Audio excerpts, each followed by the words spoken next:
Welcome to What the Fantasy, episode 32, I believe. I am Brandon Hay, and you can find me on Twitter at HeyB3. What's up, guys? I'm Zareh Kentsabandian, and I am at ZKantsFF on Twitter, and I am excited to talk about football tonight. Pew, pew, pew! Fire it up, bring in the energy. Pew, pew, pew, pew. I love the excitement. I love the excitement. So, dude, you made a good show sheet tonight. Don't interrupt me. Hold on. You made a good show sheet. Wait, I'm talking. Can I finish? Hold on. I'm just saying you made a good show sheet. And I did research for I had time to do research for it, and I'm really excited to talk about it.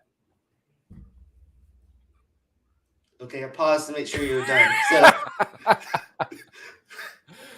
you can tell it's a good show when we start like that. So, like you said, show sheet. We're talking about anything that's going on right now is just the camp reactions and everything. So we'll talk a little bit about that. The first is kind of a weird situation with the Panthers. I guess I keep on seeing on Twitter reports that it's heating back up with trade talks about Baker, about the Browns taking on some of that money. And then I heard also that if they can't get Baker, they're going to go after Cam Newton again. And on the show sheet, I said poor DJ Moore. So give me your thoughts about what are the Panthers doing with their quarterback situation. They seem very desperate. Go. Yeah, Baker's. Yeah, I think Baker Mayfield is less likely to join the Browns now, given the Mari Cooper situation that has risen. That's a topic. That's a discussion for another time. But I think that the Browns will be reluctant to send Baker Mayfield away and start the season with what was his name? Jacoby Brissett. Yes. So I don't see Baker Mayfield ending up on the Browns anytime soon. I honestly, it's gonna be Sam Darnold again for as many weeks as he does start until Matt Corral comes in. I think what the Panthers need to do is build a very conservative offense around either quarterback, whichever one they choose to start for the season, and just play it safe and just accept the fact that nothing's really going to come up. I don't know what kind of draft capital they have to trade with. I don't know who they can trade away. Maybe they can trade away Christian McCaffrey and get some picks and some. I don't know what they can do, but I don't really see the odds of them getting a significant QB upgrade that helps them, that gives them better odds of winning that division or placing, in the wild card weekend at the end of the season. I think the odds are pretty low. Anything that happens. Yeah, I think Matt Rule is trying to do anything because this is probably his season that he has to make the playoffs. But he put himself in the corner. It's Sam Darnold, the quarterbacks in this class. No one was really high on. I actually like Corral, but obviously he's probably not going to lead you to the playoffs. They really screwed everything up when they didn't go quarterback last year. They had the chance, not even trading picks, to take Justin Fields, let Justin Fields have a rookie year. Then this year could be his year to really excel. Instead, they took a corner, good corner. But, I mean, that if they don't have the quarterback, then they're still at the same spot. Rule probably gets fired. I don't even know why you would bring Cam Newton on that team. I don't know if that's Cam's people trying to spread some news to get that going. It just makes no sense to me. Why would they do that? I think better or worse. I mean, Sam Darnold first few weeks of the last year played fairly well. So I mean, I guess you're just hoping you get that Darnold, 2/3 of the season, and maybe you can sneak in the playoffs. But yeah, it's a very interesting scenario. I still love DJ Moore, even with bad quarterback play. He's put up good numbers. It's just he'll never get to those elite numbers with the terrible quarterback play he has. Yeah, I agree. I don't think Cam Newton's the answer at all. I think that's going to be more of a hindrance than actually starting Sam Darnold for the season. I mean, Cam Newton's absolutely gassed, but I mean they had they had opportunities to pick up some quality backups or like low end starters in the offseason. They just couldn't get anything done. I don't know if they're negotiating in the front office, but yeah, I think that the window has come and gone for them to bring in anybody. Maybe they can bring in Ryan Fitzpatrick for one last ditch effort. I don't know. But yeah, it's not good for the Panthers this season. Man, And I would love for Fitzmagic to give it a go, but it yeah, sounds like he's giving it up. But yeah, it's bad for the Panthers because if you get a healthy CMC, you got DJ Moore, Robbie Anderson's not a pretty good player. Maybe Terrace Marshall can do something. They have weapons on that team. The defense is probably middle of the pack. So I mean, they in that division. Well, I guess the Bucks. So that's not great. But the Saints are you don't know what the Saints are. The Falcons obviously are rebuilding, so they could be second in that division. It's just with a quarterback play. I think Sam Darnold could be a quality starter, like 12 to 16. But I think all his problems are just mental. When things go wrong, it just goes really wrong for him. I think that's the problem. He's always going to be, just if there's the game starts badly, he throws an interception, then he just kind of goes to the tank. Yeah, Darnold needs to see like a meditation guru or something like that because he's always had mental problems. He's always been like he's really easy. I mean, I bet defensive backs love messing with him because they can just or defensive ends love coming after him because they know once they get in his head, it's game over. But yeah, probably gonna be another season with Sam Darnold, man. Yeah, which is unfortunate. I mean, if you have CMC, I mean, I haven't really been selling him. I think if he has a good couple first games, and someone wants to overpay, I probably would do that. With DJ Moore, I'm just keeping him because you're not going to get value most likely for him. And he is what he is. He's probably a top 18 receiver depending on the week. Yeah. And I'm sorry, go ahead. All right. So Robbie Anderson is like a flex play, depending on your team. But yeah, there's usable pieces on that offense, but you just got to, temper your expectations week to week because of the quarterback play. And as far as drafting DJ Moore in fantasy football, I haven't picked him up anywhere. I mean, I know he's getting massive target volume, but that really didn't amount to much last year. The quality of the offense is very bottom barrel. I mean, he's going above players like Mike Williams, Cortland Sutton, Brandon Cooks, Darnell Mooney, and Marquise Brown. And I know the talent is great and the target volume is going to be, it's going to be there, but it's just scary. It's scary. I'd rank him. Man, I think I'd rank him below Mike Williams, below Sutton, below Cooks. I mean, I don't see why not ranking him below. Maybe one spot above Darnell Mooney, but ranking Darnell Mooney above him might be aggressive. But I mean, I can understand it if you wanted to do it. But just the quality of the offense, right? Like, and you're going to be drafting him. Let's see, you're going to be drafting him in the back end of the third round. He's actually risen 2 spots. DJ Moore has. He's actually risen 2 spots recently. So you'll be drafting him in the back of the third round. I'm not feeling too comfortable about that as, I don't know, wide receiver 2, that's fine. Yeah, out of those names you listed, I would probably still put him ahead of Mooney, but that one's really close. And I guess the Cooks is a little bit of a toss-up because it's not like Houston's offense is going to be like that much better. I mean, I think, Cooks always does, but I think there's similar players on bad offenses. They've still performed. So, yeah, I would take all those other guys that you mentioned. So yeah, and if DJ Moore is going above in the third, I would be out on him.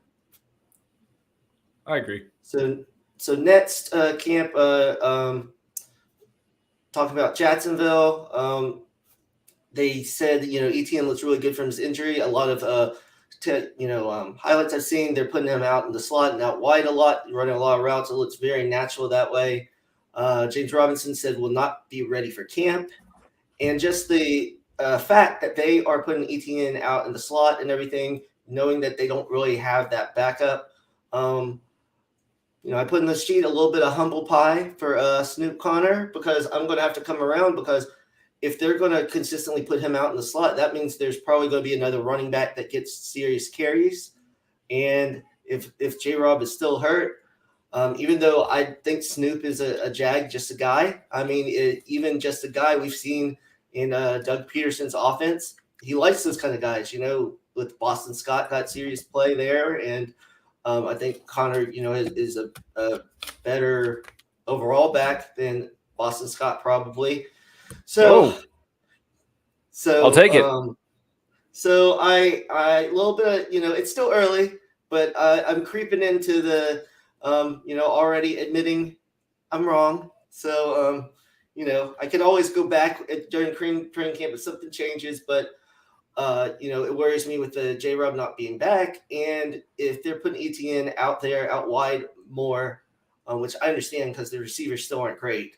Then Snoop might get serious. 10 to if he gets 10 to 15 touches, he's worth something in a flex. In fantasy. So Yeah, there we'll it see. We'll is. see. We'll see what they do. We'll see if they put another running back in the backfield. If they run two, if they start with two running backs in the backfield and then have him split out wide, have ETN split out wide, or if they just run empty set formations.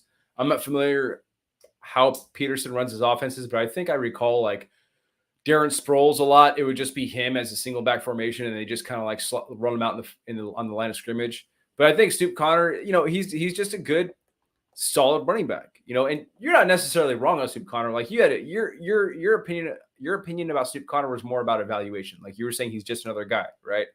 And more or less, he's just another running back, but he's solid in the sense that he's just another running back. I think he's not on the lesser side of the spectrum of being a Jag running back. I think he's on the plus side of being a Jag running back. He's not going to, the term world beater. He's not going to don't expect any of that to happen, but he's there as he's going to be second on that team in carries most likely and in touches. I don't think James Robinson is going to come back anytime soon. I was listening to Alex Caruso's podcast, and he had Dr. Edwin Porras on there. Edwin was talking about, and they were talking about Cam Akers, and Edwin was saying, look, man, he's like, I understand we have a lot of Cam Akers fans out here. We saw how he did, and we saw him come back in the regular season, in the postseason, and he looked awful, and he shouldn't have come back. It was too early. It was too soon. All these, apparently he created all these penalties because of his poor play or something like that. I didn't see it, but look, history tells us that Achilles tears just are difficult to recover from. And look, it's one thing if you see James Robinson jogging in a straight line with no pads on, right? That's just jogging in a straight line. The running back position requires a lot of explosiveness, a lot of dynamic, quick, reactive movement, especially when you're running like zone. You're going to have to be doing a lot of cutting up field, finding the holes, open field cutting. You watch running back, I don't have to tell you how it is. But there's a difference between game speed and just jogging in a straight line, right? The jogging in a straight line is relatively safe as opposed to playing a full game or even a full quarter for a running back who's coming back from Achilles tear. So, to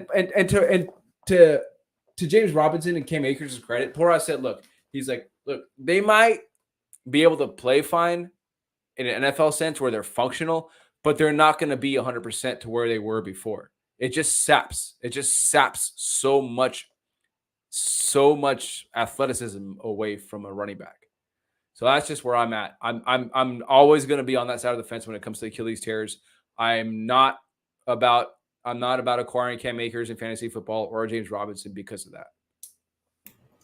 No, I agree. And looking at James Robinson, a lot of what he did good was he obviously isn't the greatest athlete. I think he did have good burst through the line, and didn't have the greatest speed, but his burst and ability to his vision and everything. But if he loses some of that burst, and I could see him being more on the recovering time as Dante Foreman.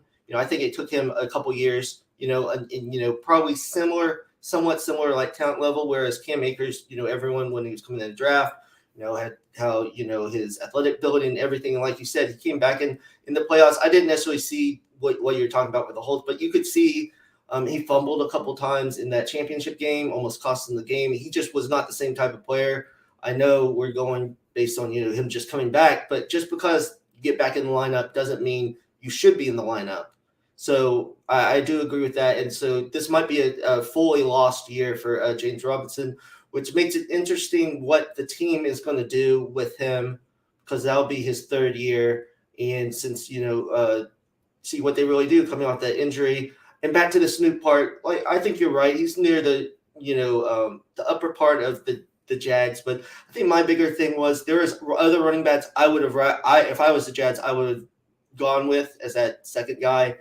Someone that we've talked about on Twitter, Abram Smith. I think they wouldn't even have to draft him. They could have signed him, outside the draft. I think they just kind of, jumped a little high on Snoop, but we'll see. He could be in a situation like James Robinson, not thinking much, and then he could actually, come out of training camp, looking, really good. So we don't know. So there's that. And now we talked a little bit about the Browns before, but with all this Deshaun Watson news coming out, there was the one report where the Watson's camp thinks he'll get a 1-year suspension. I've seen others where think he'll be, 2 to 4 games. So if Deshaun Watson misses a majority of the time, and I kind of think Baker's just not going to play for the Browns. I mean, we'll see. So if you're going Jacoby Brissett, I think you would downgrade all of those receivers, and then I guess upgrade the running backs because they'll have to run the ball more because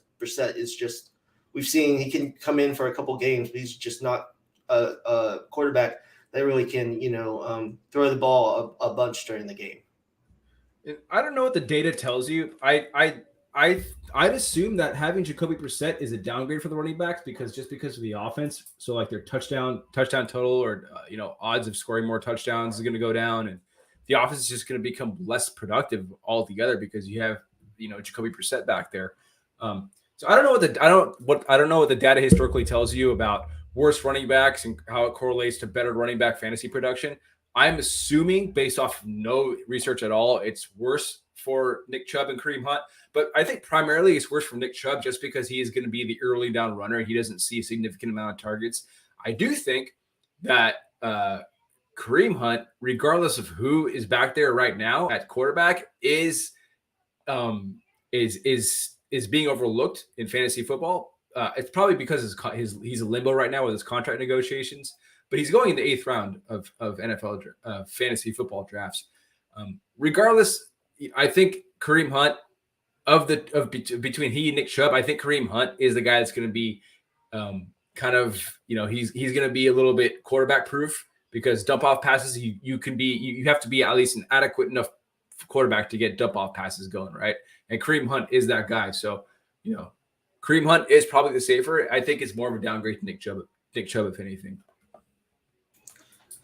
Yeah, I would tend to agree that it's not like Kareem Hunt isn't like a scat back, so he can still run between the tackles and everything. He's different than most of those other like second options on most teams, kind of like a Naheem Hines, those type of players. They don't really have the body to take that beating, but Kareem Hunt can run down the goal line and everything. I think it might help tight ends if that's David Njoku, because usually around the middle of the field they might use him more. So if say we have Jacoby Brissett all season for the Browns, where would you put Amari Cooper then at wide receiver? Ooh, yeah, he's not. It's Amari Cooper's. I mean, if anything, he's a bottom end wide receiver too. Like and one with no upside, with no upside at all. I mean, I don't even know if he's a top 24 wide receiver. I wouldn't even consider him. I wouldn't even consider him a top 24 wide receiver in weekly average scoring. I think there's so many receivers now that you can just take him out and put him in. Just don't get infatuated with the name. Just forget the name and just look at the situation and know that it's not a great situation. He's a good wide receiver, but it's just not going to work out well. They're gonna depend on the run and a lot of conservative play calls. Yeah, which I hope it doesn't come to that because I was kind of picking up Cooper in some areas because with Deshaun Watson going there, I saw what I'm not saying Amari Cooper is DeAndre Hopkins, but we saw that Watson will just give that number one target tons of passes, and great production. And now if he's not there, that's a big concern.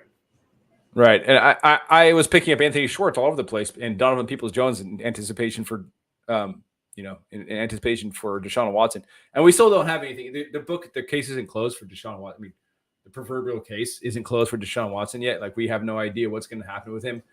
I think if anything, as these cases begin to mount up, there's just a lot of public pressure on the NFL, right?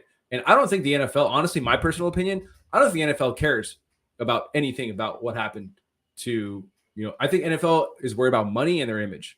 I don't think they have any moral compass whatsoever. That's just me. I think they're more worried about the image, and that's it. They need to use a positive image for marketing and making money. That's it. So as that pressure increases from the public, how does the NFL react? Where do they stand? And I just found this out this week that with the bargaining agreement, Goodell isn't sending down this punishment. It's actually individual I can't say the word, but individual person arbitrators. There you go. Yeah. It's a former judge that's making the decision. So I don't know if that's good or bad for Deshaun Watson, because kind of that what the NFL can do now is like, yeah, we would like to suspend him for this long, but it's out of our hands. So it's kind of like helps their view within the public. But I mean, either way it goes, people are going to be upset. So, but it does seem like it's continuing to string along with the more cases to come in.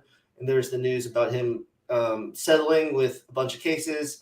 So it's a really bad look, and the Browns are getting a lot of bad PR with how they bumbled the situation with Baker, and yeah, I guess they didn't know about some of these cases. It's just a mess. You'd expect a ball club to do their due diligence with this kind of stuff, but I mean, I guess they can only go so far. But real quick, going back to Nick Chubb and my outlook for him, I think we have a breadcrumb that we can kind of rely on real quick. I mean, going back to 2019 when Marlon Mack was starting at running back for the Indianapolis Colts, that was the year that Jacoby Brissett was the starter. Marlon Mack had, in 14 games, he had 247 rush attempts for 1,091 yards and 8 touchdowns as a starter. And that was with Nyheim Hines back there too. So maybe we can go off that as some kind of base, so we'll see. And the Browns have a good offensive line like the Colts do. Maybe not as good as the Colts, but it's good. So maybe we can see something like that. I think Nick Chubb could crack 1,000, but maybe it's the same. Yeah, where's he getting drafted though?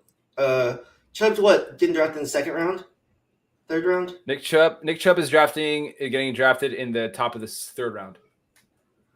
Yeah, still that you're expecting more production than just 1,000 yards. If you're drafting that high, so that's the thing. If you're saying, if you're going between Chubb and Hunt, I would much rather wait 5 rounds and get Hunt. Yeah, and, I would too, and probably not have a huge gap in their points. And not to just beat this conversation to death, but Hunt was also getting goal line carries last year. And they were taking Chubb off the field. There were like the good amount of times where they were taking Chubb off the field and bringing Hunt on to take touchdowns, to vulture touchdowns. So that's the last thing I have to say about that. Yeah, definitely. So move on. This isn't necessarily camp news, but I was surprised that the Raiders re-signed Renfro for as much as they did. So it kind of throws a wrench a little bit in what I thought the targets would look like. So now you truly had Devontae Adams, Hunter Renfro, Darren Waller for at least 2 years, I guess. I just don't know. All 3 of those are big target hogs. So what's your opinion on how those targets are going to kind of break down? Because there's going to be targets to running backs and other wide receivers. So what do you think we're going to see? All 3 with around 100 targets, or 2 with over 100 and 1 maybe 60 or 70? What's your opinion?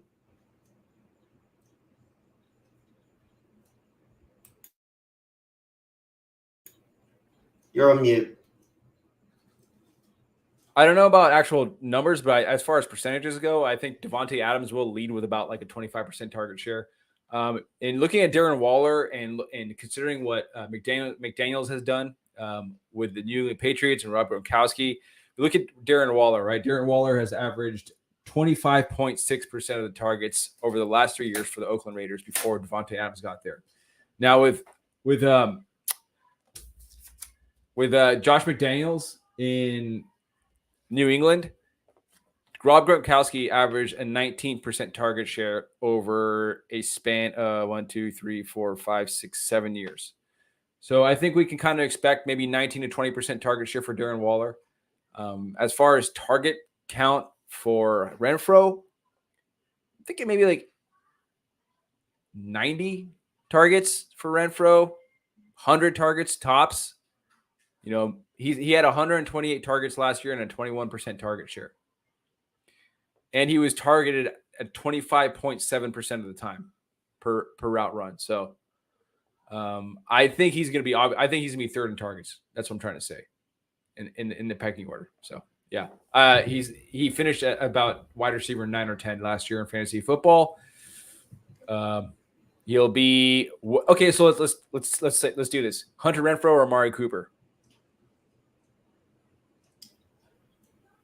I'd probably go Amari Cooper. Amari Cooper there. Okay, so Hunter Renfrow is what, like a wide receiver 3 then, right? Yeah. Yeah. Just with last year with Renfrow, he did get more.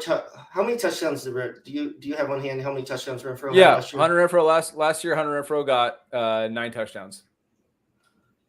So I would assume that that's probably going to go down, especially with Waller back healthy, Adams, a touchdown machine. That's the only thing. I think last year was the first year that Renfrow really started to get those touchdowns because he's, always had the been fairly good on PPR receptions. So if he doesn't get those touchdowns, I think that really hurts him. So where are we thinking thinking that Renfrow maybe gets like 17, 18% target share? Yeah, I was thinking 17% share. That's my first initial thought. I mean, he had 100 receptions last year on 128 targets. He's not going to see 100 receptions this year. Maybe chop that down by like 30. Yeah, and to be totally honest, I don't know what other receivers on the Raiders right now. I know they signed a couple people, but I don't know what their other receivers are off the top of my head. God, isn't like Byron Pringle there, or is he on the Bears? I think he might be on the Bears. Yeah, and obviously I think maybe Keelan Cole went there. I think that's anyway. They're not like guys that are going to take a ton of targets away. No, it's gonna be Waller, Adams. It's gonna be Waller, Adams, and Renfrow. Yeah. Yeah, so that'll be interesting how that really works out, and also with the running backs, because they said they didn't want to pretty much run Jacobs in the ground. So how they kind of because they have Zamir White there, and they still have Kenyon Drake, I believe, and I know he's mostly special teams, but they signed Brandon Bolden, and with the Patriots, Brandon Bolden would always have a weird game where he'd have like 2 touchdowns and like a bunch of receptions. So it'd be interesting if they go Patriots like in that backfield, even with as high a name as Josh Jacobs. I don't know why, but Amir Abdullah just stands out to me I know Amir Abdullah's on there right now, and he had a pretty productive year. Modest productive year with the Panthers last year as a receiving back. But for some reason, I feel like he's going to make that final roster and be like the primary pass catching running back over there. And I don't think Zamir White is going to be much of a factor. I think Zamir White's a fine running back, but Josh Jacobs is incredible. Like, let's not fall into this like rookie fever sensation. Let's take a deep breath and realize the talent that Josh Jacobs is. And he's 24 years old. Josh Jacobs is one of the best pure runners in the league. I think he is. I think he's really good in space. I think he's a great running back.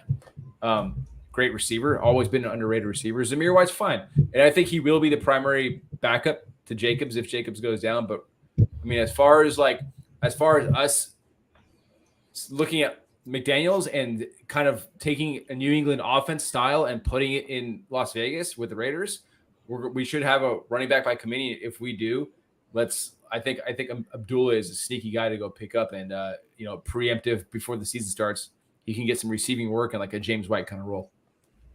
Oh, I definitely agree, especially in best ball. If I'm drafting near the end, I've been picking up Amir Abdullah because he's gonna.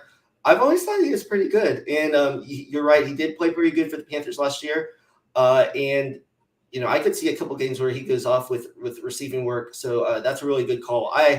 sometimes I just forget where these certain players are, and I actually forgot Amir Abdullah was there. But yeah, I think he's definitely someone to watch out for, especially if he makes the team. Yeah. Okay, now let's go into like reassessing rookies. The first that I heard. We've heard with Treylon Burks, he's been dealing with asthma, not been able to practice, and then I heard. I don't know if it was on Twitter or someone reported that right now the Titans consider him their third receiver right now since he hasn't practiced, which makes sense. But this is a big drop off from when they traded A.J. Brown, drafted Treylon Burks. Everyone was like, "Oh, he's going to be the number one rookie wide receiver. He's going to get all these targets, but he still could." But obviously, we need to pump the brakes a little bit, at least right now, just based on him not being able to get on the field for practice. Yeah, I feel like this is kind of like a Jamar Chase with a drops thing from last year.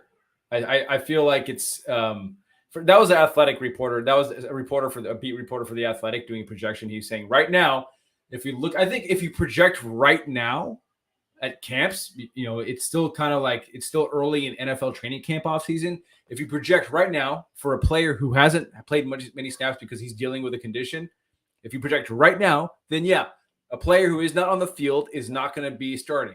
But we still have a long offseason to go. We have the preseason to go. We have actual training, real training camps to go. We have these things to sort out, right? They traded up for him in the first round, right, to get him as a replacement, direct replacement to A.J. Brown. So let's not all – there are people panicking. And for those people that are panicking, go take advantage of them because you can get Treylon Burks really cheap right now. So this is just offseason. There's nothing else to distract people from. We're all looking at the same thing. We're all focusing on the same thing. People are emotional animals. I think you stay the course with Treylon Burks right now. They're saying Nick Westbrook-Akine is going to start in 2 wide sets with Robert Woods. That's feasible, but, Akine has the strengths and weaknesses as a receiver. He's not a complete receiver. I don't think he's a receiver you want to put out there in 2 wide receiver sets. As a wide receiver 3, sure.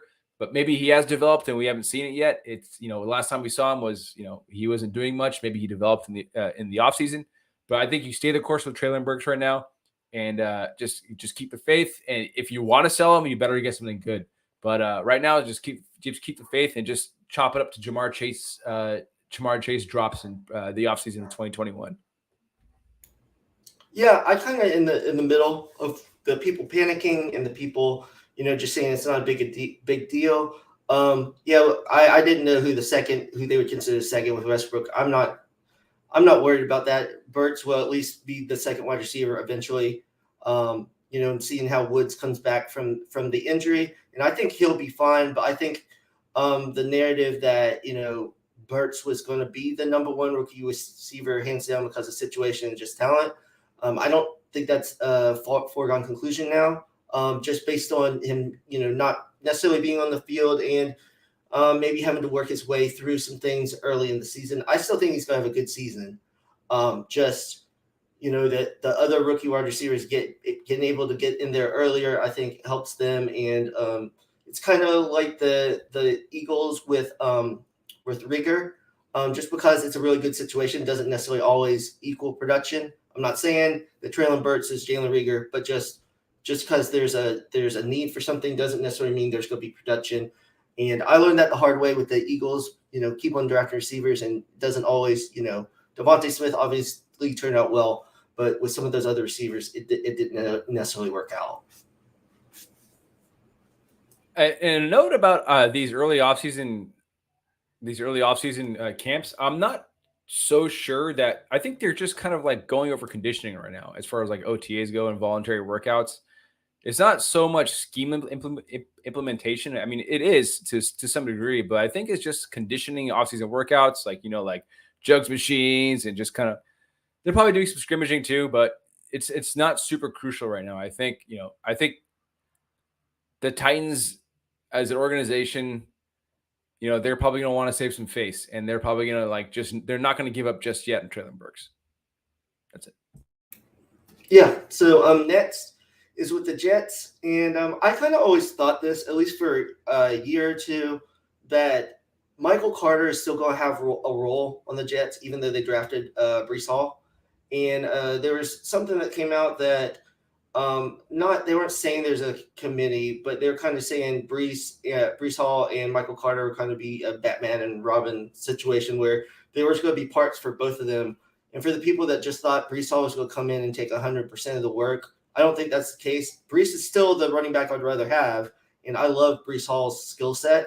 But I think Michael Carter is still going to be worth at least flex consideration most weeks, especially if that offense is better, like it is. Most people think. But I think that's just something to keep an eye on. Of what that kind of share will be in that backfield. I think obviously Michael Carter is still going to be relevant. I mean, he's a fine running back, and he's a quality runner in his own right. He actually reminds me of okay, this is going to sound like a bad. He reminds me of Clyde Edwards-Helaire in his style. He's got more agility than Clyde Edwards-Helaire and more speed and burst, right? But he's sneaky and deceptive behind the line of scrimmage, like CEH is. CEH has that. Like, I don't care what your opinion is. We can go over film together anytime you want to, and I'll show you snap by snap how elusive CEH is or how sneaky manipulative CEH is. Carter is going to have value still. Brees Hall is probably going to have 65% of the snaps. Like if we're thinking about like running backs and snap shares that they have in today's NFL, it's between 60%, 65% RB1. That's RB1 market share right there for you. 60%, still RB1 market share for you. I mean, he's not going to get, I don't think he's going to get 70% of the running back touches, but Brees Hall will still be incorporated. He still has utility and function. He performed well last year in a broken offense with Mike White and even with Zach Wilson at times. So, Brees Hall right now is going late in drafts. He's going, I think, in like the 5th, 6th round. That's a great time to get him. But yeah, it's not going to be all Brees Hall this year. Michael Carter will still be in there. And I thought that before that news blurb came out about Michael Carter. No, I agree.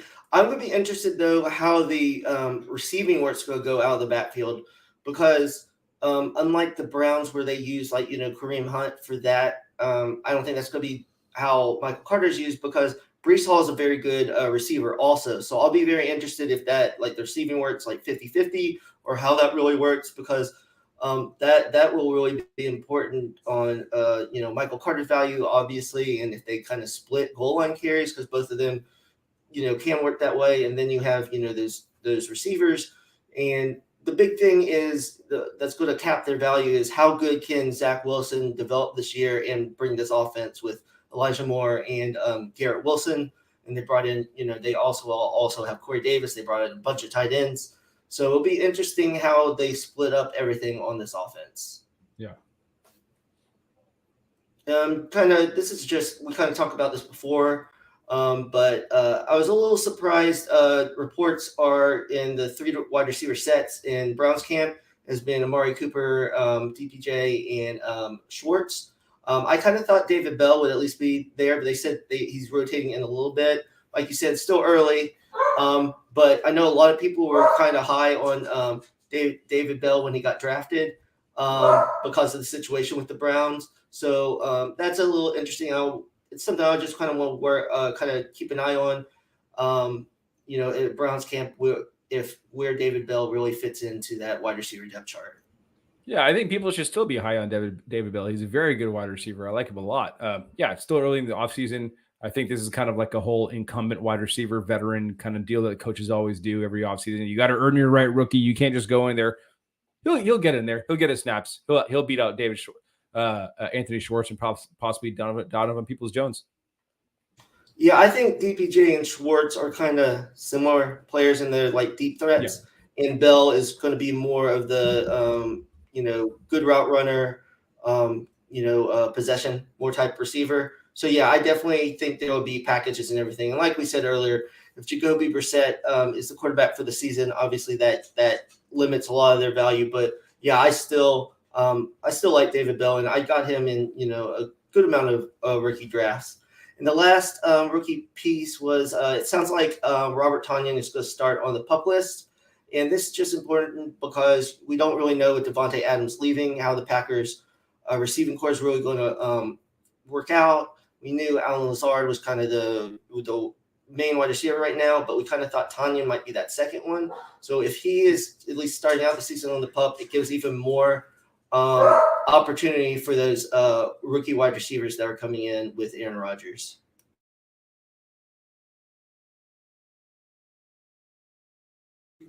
You're on mute again. Honestly, I still think it's going to be Allen Lazard at the top. I don't think Christian Watson is going to compete with him. Allen Lazard is just more refined from his time in the NFL. The NFL has shaped him into a legitimate wide receiver, a starting wide receiver in the NFL. Allen Lazard came in as a raw product, but over time, over the years, he's been refined, and he's going to be the starting wide receiver. Christian Watson played at a small school, right? He's a dominant guy. He has traits, but you need to understand how to use tools, right? Like you might want to build something, you might want to build a house, but if you don't know how to use the tools and you don't know how to draw the blueprint, that's what it's like playing a wide receiver. You have to understand how to read the blueprint and how to use the tools, and he just doesn't have that. I don't know what Romeo Dubs is about. I don't know him as a prospect, so I can't speak to him. Speak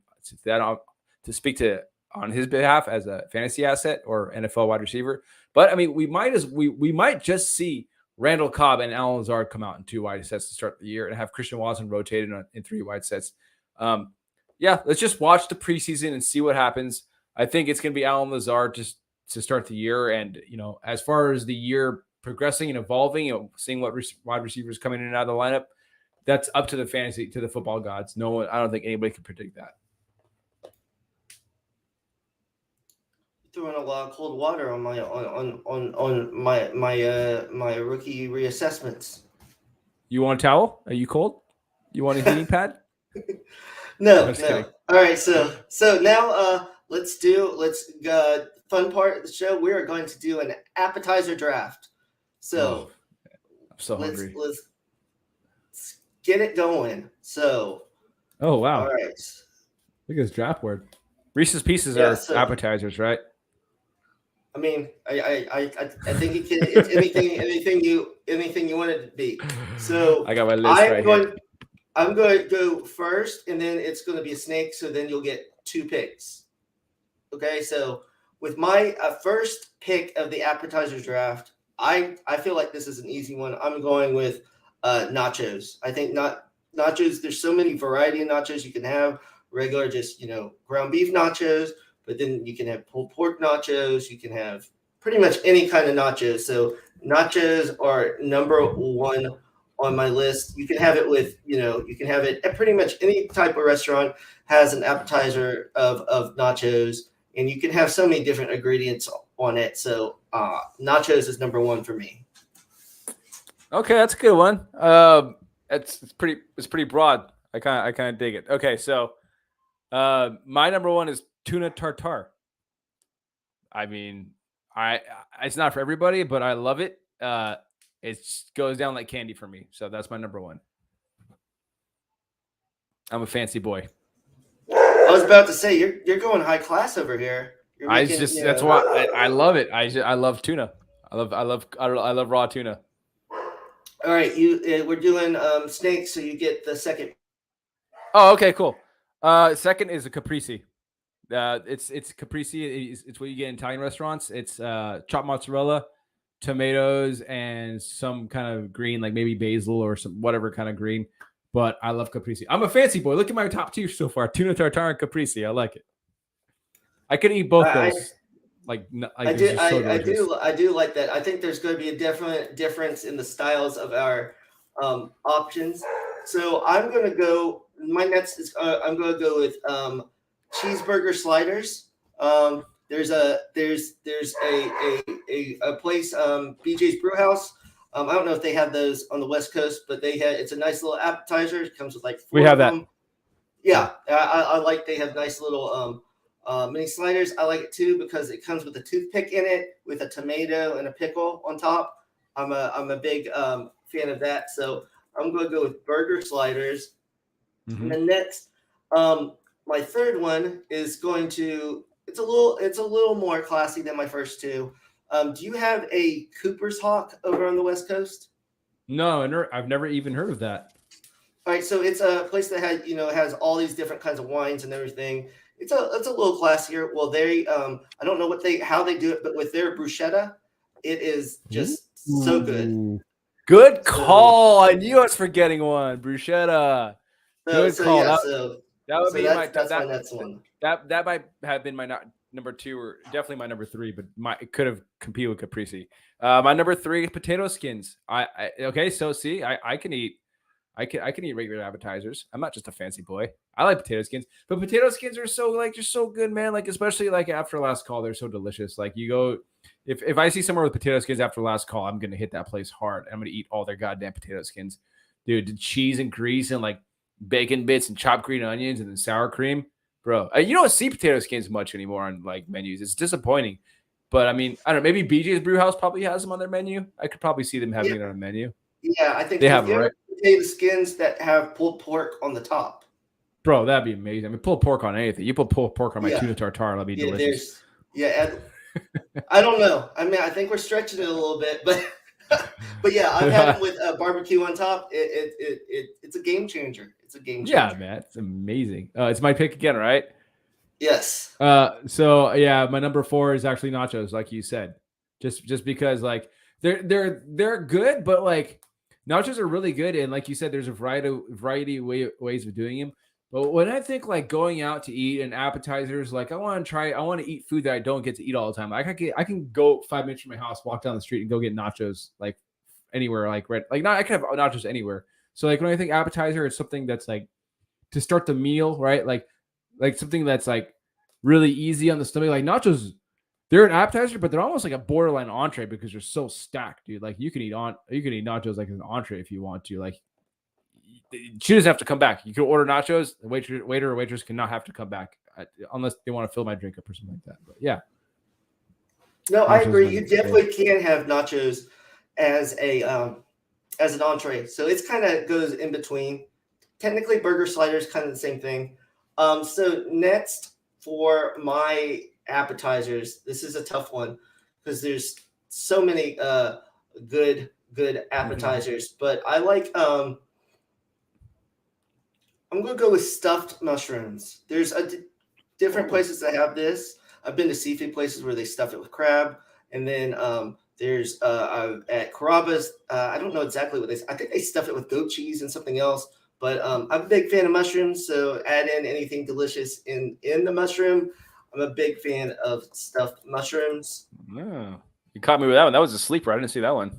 And then to close out my list, there's a Thai place. It's called Green Papaya that we really like. And one of the appetizers I really like there is they have lettuce wraps. And the Asian style lettuce wraps with the drizzle of the sauce. Can be a little messy, but it makes me feel a little better too. Saying I'm having lettuce wraps rather than maybe like the taquitos or something, but it's still kind of that same type of wrap. Nice chicken in the middle. So lettuce wraps are my 5th one.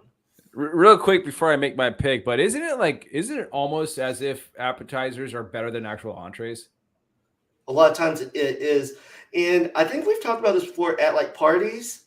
I would rather have a lot of finger food. Like, like as I take a drink, have a drink, then I can do a walk by, take a little bite of something, and can kind of continue through the night rather than have to sit down and make a plate. I prefer to go inside, get a plate, stack it sky high, and then leave the party immediately. And go home and eat all the food and go to sleep. I prefer to not stay at the party. I prefer to come and say hello. Hey, how you doing? How the kids? All right. Just stack my food up full of fucking little wieners or corn dogs or pizza rolls or whatever they got, and then leave and not say anything. But you're not one of those people that brings like Tupperware and takes extra food with them, though. Those type of people really, especially at work gatherings, there is some people that literally would take huge Ziploc bags and start throwing like the potluck food in the bags.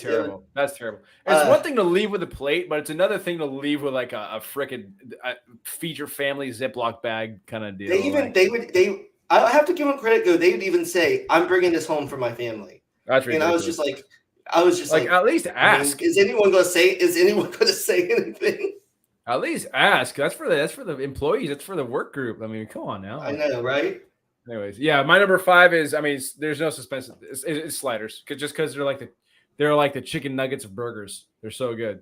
They just throw right back. Chicken nuggets and burgers, sliders. That's it. Those are my top 5. Those are your top 5. It looks good, man. I mean, you can literally rearrange mine and yours in any order. Like you could take stuffed mushrooms and put them at 1 for me. I mean, I'd agree. Just because appetizers are so bomb, like you could it doesn't it's so hard to put them in order. Yeah, there are so many appetizers that did not make my list. One that I really like are wings, but I didn't put that because I don't consider that typically it can be like a meal too. But what I'll do is on our Twitter handle, I'll put both of our lists, and then the people will decide which appetizer list they like better. Oh, you're gonna win, dude. You're gonna win. It's all good though. I would never change mine. But I feel like I like how it's different though. I like how it's different. I feel like we were more passionate talking about this than we were talking about football. Definitely, because all the football stuff right now is like it doesn't matter. We have to talk about it so we can do a podcast, but it doesn't. We have to talk about it just so we can get to appetizers. Yeah, so that's pretty much during the off season what we're doing. We'll throw in some football, and the more fun stuff we'll. The appetizers are the entree of the podcast, and the football is the appetizers of the podcast. Definitely. So that's it for the show. We'll be back in 2 weeks. Hopefully, we'll have more substantial football news by then. More training camp should start by then, right? Hopefully, the Panthers get a quarterback by then. I'm not holding my breath.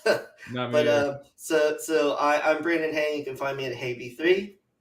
And I am Zareh at ZCantsFF. All right. See you guys in a couple weeks.